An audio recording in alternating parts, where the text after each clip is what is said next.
আলহামদুলিল্লাহ পরিবেশ ভালোই দেখলাম। সকাল থেকে ভিড়টা অনেকই ছিল। আমি কয়েকটা কেন্দ্রে ঘুরে এসে এখানে আসলে ভোটটা দিলাম। আমার নিজের জন্য নিজের দেয়া ভোট, দেশের জন্য দেয়া ভোট। আমি আজকে স্মরণ করছি আমাদের দেশনেত্রী বেগম খালেদা জিয়াকে। ওনাকে আমি খুব মন থেকে খুব মিস করছি আমি ওনাকে, আমাদের শহীদ প্রেসিডেন্ট জিয়াউর রহমানকে, আমাদের দেশনায়ক তারেক রহমানকে। সবার জন্যই ভালো চপস্টিক ইনস্ট্যান্ট নুডলস। আমার বাবাকে খুব মিস করছি আমি আজকে।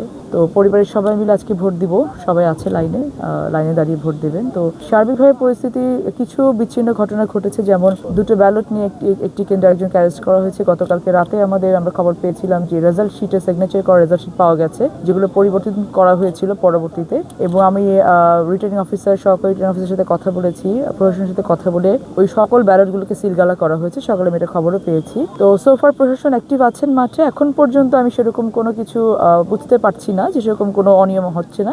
টুকিটাকি যেটা হচ্ছে আমরা ইনস্ট্যান্ট খবর দিচ্ছি, সেখানে প্রশাসন পৌঁছাচ্ছেন। আমিও প্রত্যেকটা কেন্দ্র ঘুরবো। আমি বেরিয়েছি অনেক সকালেই।